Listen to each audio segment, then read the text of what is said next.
I would say one of the biggest reasons people aren't able to consistently come before God in prayer and reading their Bible and worship and such matters is that they don't actually schedule it into their day. This for me has been the case for years and years and years. I notice when I schedule prayer into my day that I'm much likelier to actually accomplish it rather than just waking up that day and just saying, oh, I'll get to it at some point. Scheduling a quiet time, it declares the importance of time alone with God for you and for others.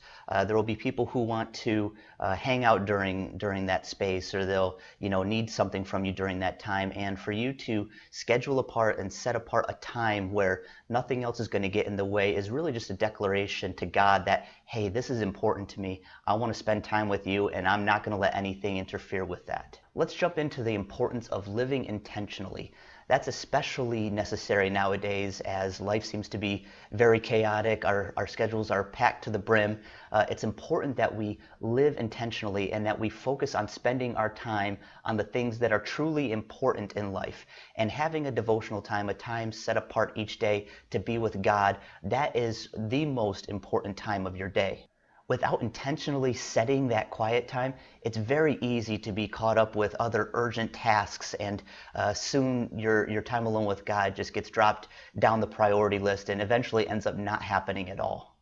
This is even prevalent among ministers and people who serve in full-time or part-time ministry. They give themselves almost constantly to the needs of others and to the needs of the ministry, and what that actually ends up doing is creating a cold heart if they aren't being filled with the presence of God and with His Spirit on a regular basis, which happens often during a quiet time, during a time where you set yourself apart from everything else and you just focus on being with Jesus. A great example of this is the story of Jesus visiting Martha and Mary's house to have dinner with them.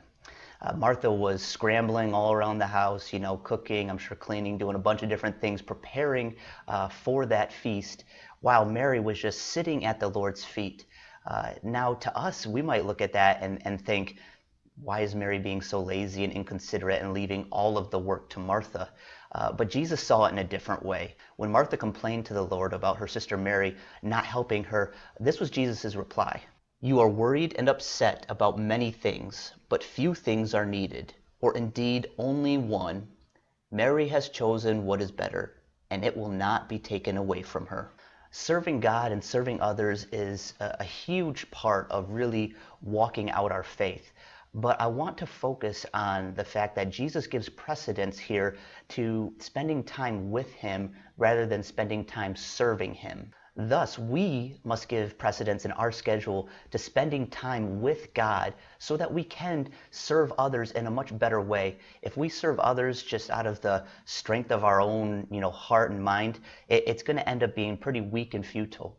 But if we serve others, being filled with the presence of God after being with Him for a season, a piece of time throughout the day, we're going to find that the time that we spend serving others is much more beneficial, much more fruitful. One thing to consider here is that we don't want to fit time with God into our day. Instead, we want to fit our day around our time with God. So basically, we need to choose when the best time of our day is to be with God, focus on continually getting before Him during that part of the day, and then have everything else fall around that. It's crucial that we schedule this time when we're most alert and aware, mentally, physically, emotionally, spiritually. We want to be giving the very best part of our day to God so that we can receive the most that we can from Him, and so that we can give the most that we have to Him. For some people, that's going to be in the morning. They feel most alert and motivated. Other people, evening time as they're kind of settling down is the best time for them. Whatever the time may be for you, find out what time is best for you to connect with God, and then make sure that you are scheduling that time first, and then building your day around it. Well, that's it for step one, titled Schedule, Schedule, Schedule.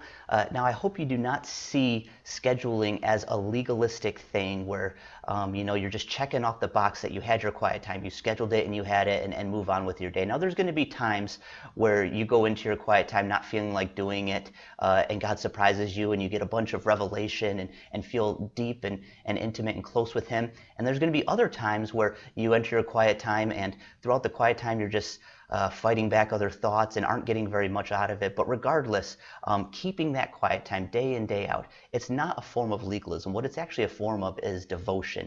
It's saying to God that this is important to me. I want this to happen. I need this to happen for me to live at my very best. And so you schedule it into your day, and like any other appointment that's important, a doctor appointment, a dentist appointment, a meeting at work, anything like that, you don't miss it. You don't schedule other things. You don't move it around. You stick with it to the best of your ability. Hey, this is Tyler Cook, head instructor here at Ivy Hop Academy. Thanks for watching this video. I hope you enjoyed it. If you want more content like this, make sure to subscribe to our YouTube channel. Hit that notification bell. That way you'll be notified whenever we put out new content. And if you'd like to learn more about Ivy Hop Academy or take a look at any of our courses, make sure to visit us at ivyhopacademy.org. We'll see you soon.